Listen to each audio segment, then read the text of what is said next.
Welcome back. This is Amit Sinha. So far, every force we have met was a constant. Push or pull, and the response was fixed. Today, the force itself starts to change with speed, with position, with time. F equals ma becomes a differential equation, a sentence about change. We will tame the species. Drag, terminal velocity, and nature's own clock. Start with a number that should frighten you. A raindrop lets go of a cloud 2 kilometers up.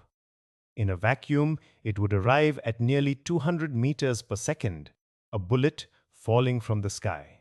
Real raindrops land at about 7. Something out there tames a bullet by a factor of 30, and it is not mercy. It is air. The culprit is a force with a new habit. It depends on how fast you move. Drag is gentle when you drift and ferocious when you fly. Put a force like that into F equals ma, and the equation changes character. The acceleration now depends on the velocity it is busy creating.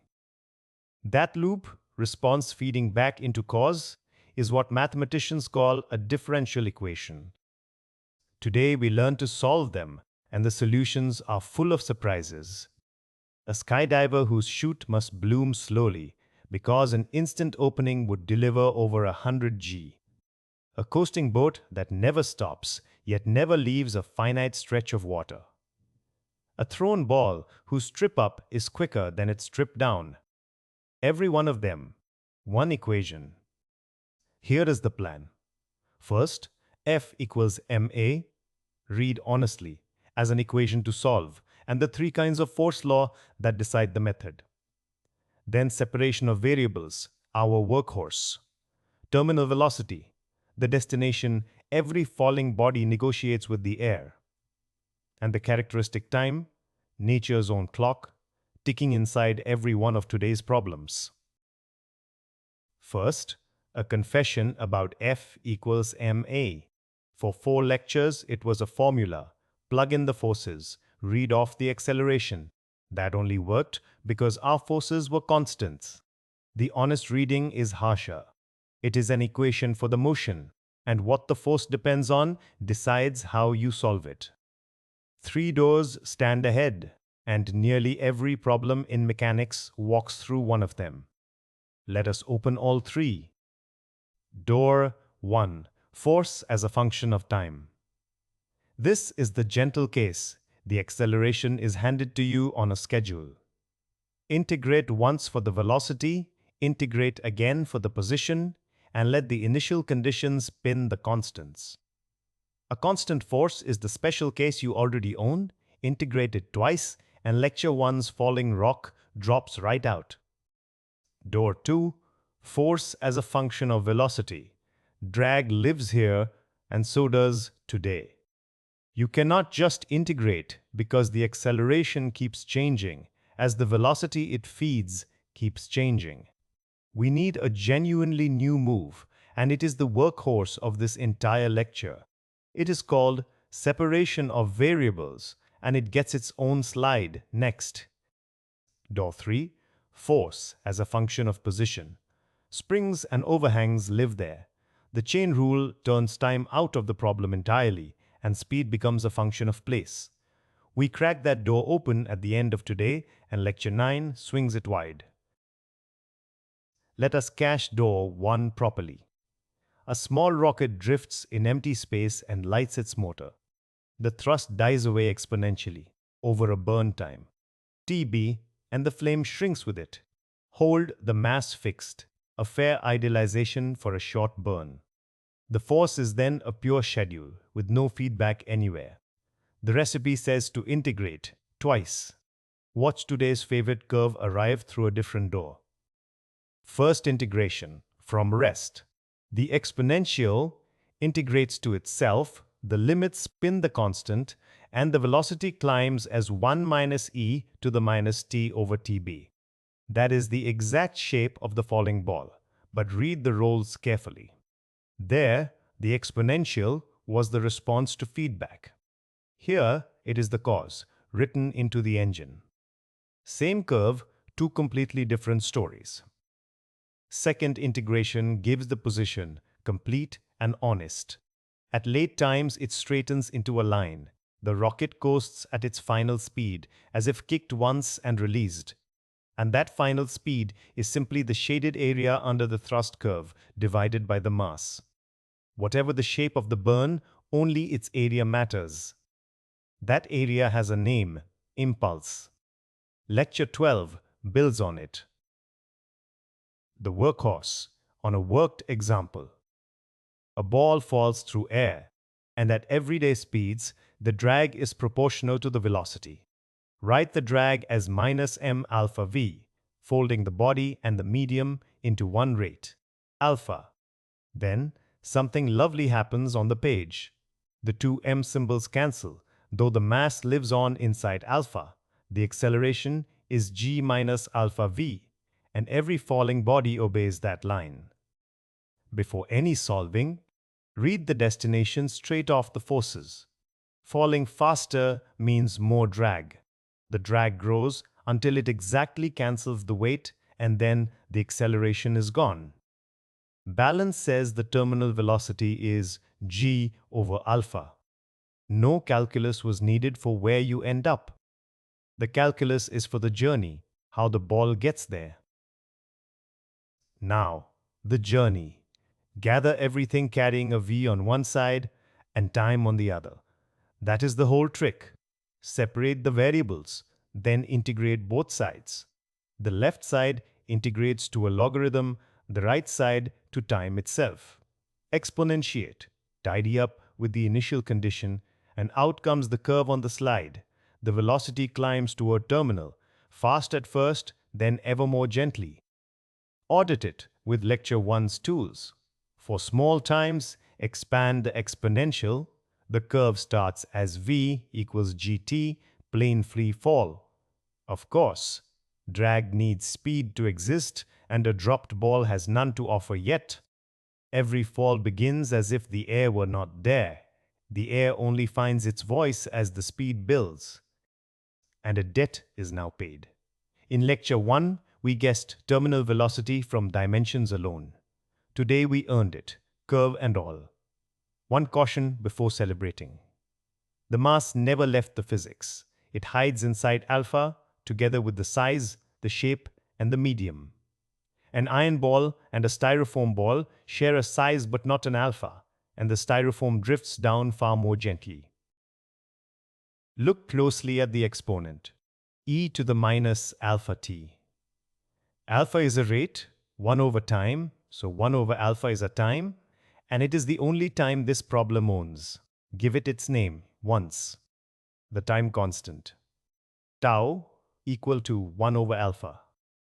Everything that happens on that clock. How close is close? After one time constant, the ball has covered 63% of the gap to terminal velocity. After 2, 86. After 3, 95%, and for any engineer that is arrival. Close enough stops being a feeling and becomes a measurable statement. 3 ticks of the clock, and the fall has forgotten it ever started.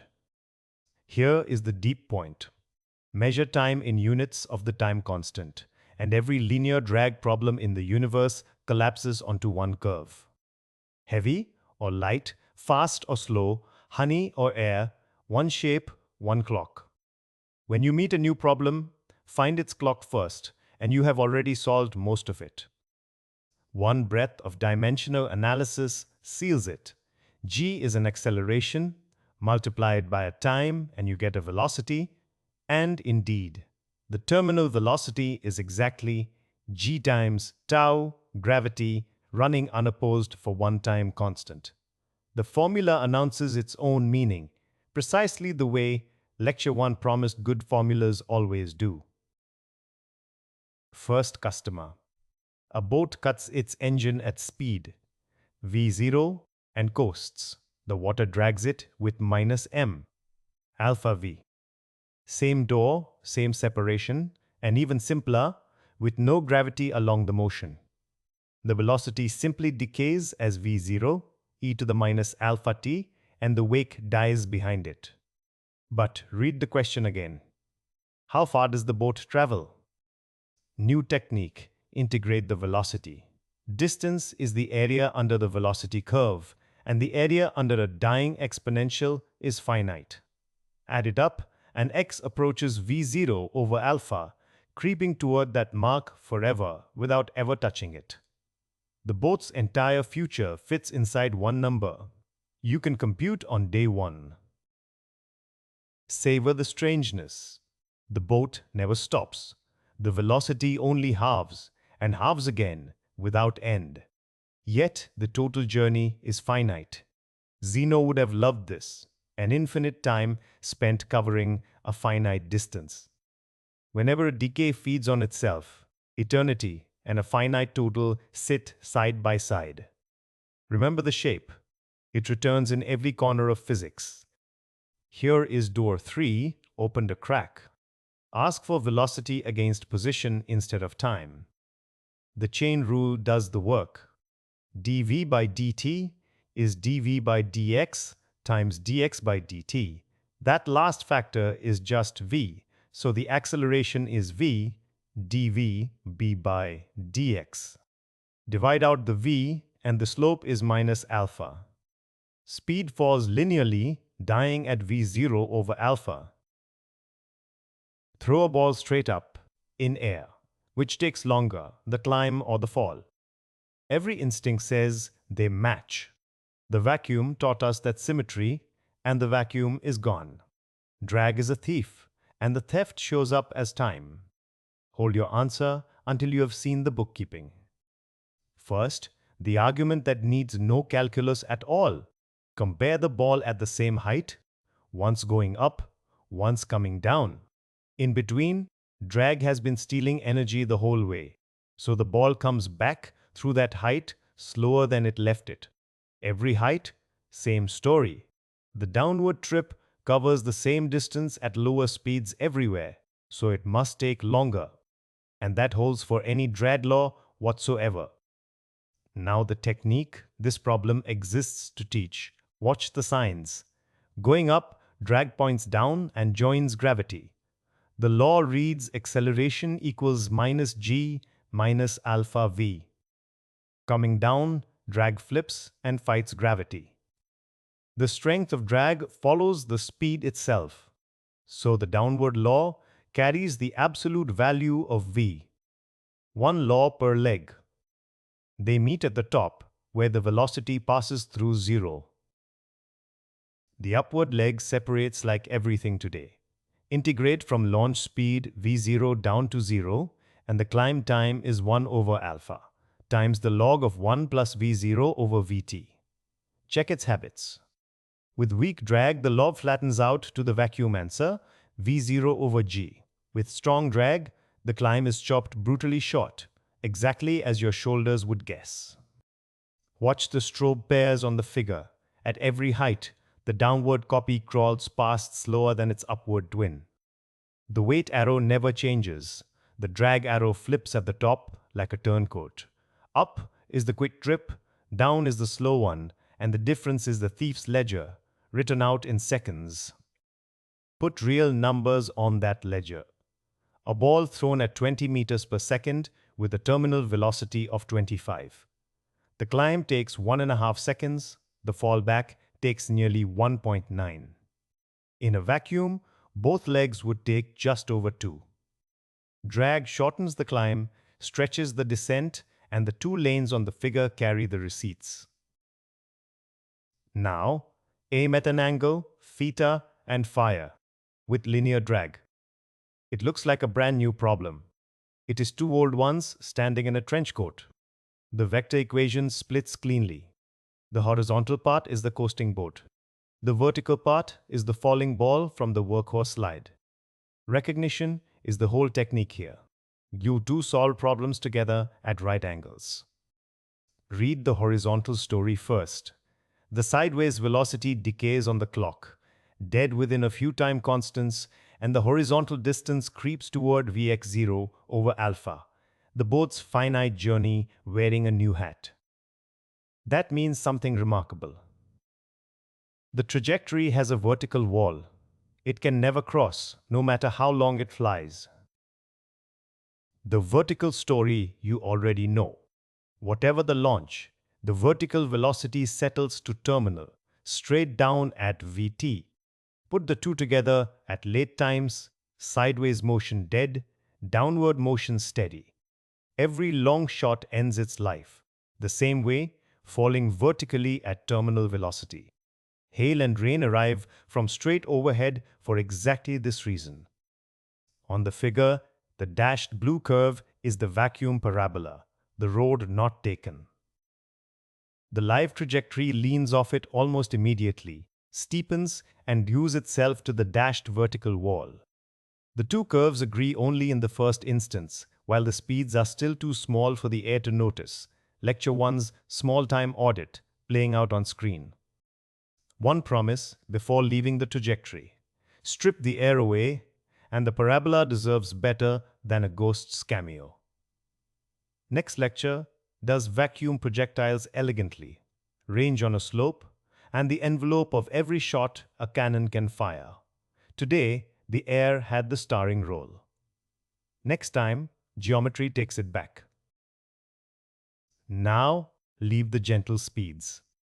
A skydiver, belly down, from rest. At these speeds, the air does not slide politely past. It churns, and the drag grows like the velocity squared.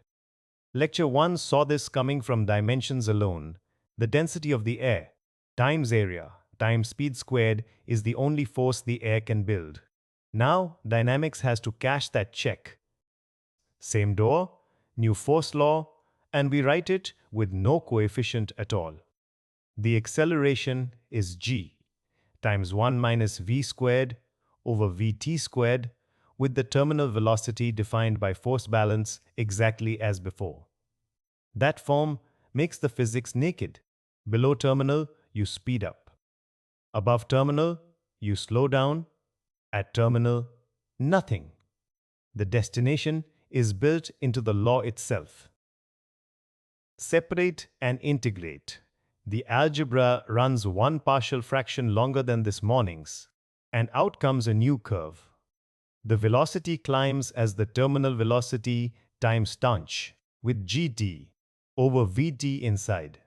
The slide names the function in full, once. Treat it as the exponential's athletic cousin. Same destination as linear drag, but the approach is harder and sooner. Square drag punishes speed brutally. Numbers for a human belly down in the wind. Terminal velocity about 55 meters per second, that is 200 kilometers per hour. The natural time scale is Vt over g, around 5.5 seconds. In under 20 seconds, 3 ticks of that clock, the sky has decided your speed and holds you there. Free fall is a short negotiation. Compare the two curves on the figure. The dashed ghost is what linear drag would have predicted. The live curve is the Tanh, and it leaves the opening straight line sooner and slams into terminal harder. Two force laws, one lesson. The destination comes from balance, but the character of the approach belongs to the force. Then she pulls the cord and the physics changes clothes. The canopy multiplies her area 100-fold. The drag leaps, and the terminal velocity collapses from 55 meters per second to 5. Nothing about the law changed, only its numbers. But she is now moving at 11 times her new terminal velocity. And quadratic drag has a temper. Read the deceleration at the instant of opening. The drag term goes as the speed squared over the new terminal squared, and 11 squared is 121. Subtract the one that gravity claims, and an instant opening would deliver 120 g. No body survives that arithmetic. This is why real canopies are designed to bloom over a second or more, and why the figure stages the opening slowly. The bookkeeping is the technique. Phase 1 ends at 55 meters per second. Phase 2 begins there, same velocity, new law. Piecewise force laws, one continuous motion. You met this matching at the ball's peak a few minutes ago. The descent from above terminal follows the Tanch's mirror partner, the slide names it in full and writes Koth, and the curve does the talking. Watch the whole jump assembled. The velocity climbs the Tanh to 55 holes, then the canopy blooms and the curve falls off a cliff, decaying to the new terminal at 5. Both terminal velocities sit as dashed lines, and the diver simply trades one for the other. 2 phases, 2 clocks, 1 unbroken curve. That is what taming a differential equation buys. The final problem, and the strangest machine of the day. A chain lies on a frictionless table with one end hanging through a hole, length L, hanging run X. The whole chain moves together, but only the hanging piece is pulled by gravity. One body, one card. Total mass m, driving force the overhang's weight, so the acceleration is g times x over L. The force grows as the fall proceeds. Every problem today fought its own motion. Drag pushed against velocity, and the exponentials decayed. This force feeds its own motion. More overhang, more pull, and more pull, more overhang. The feedback has flipped sign, and the mathematics is about to flip with it. Watch the same machinery produce the opposite creature. Door 3 opens first. Write the acceleration as v by dx, and time leaves the problem. The equation separates by position instead. Integrate, and the speed squared grows as x squared minus its starting value, times g over L. Speed as a function of overhang, no clock required. Geometry hands you the exit velocity before dynamics says a word. Now the honest road straight through time. The acceleration is proportional to x itself with a plus sign. An anti-spring. Try an exponential, e to the t over tc, and it works, provided tc is the square root of L over g. Its mirror twin, e to the minus t over tc, works just as well. 2 solutions ready to be mixed. Release from rest picks the mix. X must start at x0 with 0 slope, and the even blend does exactly that. Half of each exponential, added together, is the definition of Cosh. So x grows as x0, Cosh of t over tc. Check the launch. Cosh starts at 1, with 0 slope. Perfect starting conditions and a runaway ever after. Numbers make it visceral. A 1-meter chain, 10 centimeters hanging. The clock tc is 1/3 of a second, and the chain leaves the table in just under 1 second at 3.1 meters per second. Now compare the doors. Door 3 gave speed against position. The Cosh gives position against time. Feed the exit, time through the Cosh, and the very same 3.1 comes out. 2 roads, 1 destination. Step back and read the model. Force opposing motion buys exponential approach. Force feeding motion buys exponential escape. Flip the sign once more, force pulling back towards center, and you get oscillation, that is arc 3, 2 lectures away. One warning for the purists. A chain heaped on the table, links yanked from rest one by one, needs momentum flux done honestly. That subtlety is rocket business. Lecture 12. The 30-second audit, as always. The boat, with the drag switched off, alpha to 0, the clock stretches to infinity, the velocity never decays, and x grows as v0t without bound. Newton's first law recovered as a limit. Checks. The ball, same switch. Kill the drag, and the climb time and the fall time both collapse to v0 over g. The symmetry returns exactly when the thief leaves. Checks. The projectile, alpha to 0, and the live curve settles onto the dashed parabola it once abandoned, while the vertical wall retreats to infinity. Checks.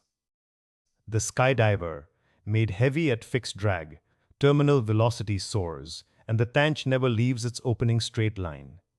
Free fall, exactly as heavy things insist. And the chain, caught early, a tiny overhang gives a tiny, almost constant acceleration. Every runaway starts slow, checks, all of it. The audit stays free and it stays mandatory. Before the takeaways, look at the shelf. 5 integrals ran this entire lecture.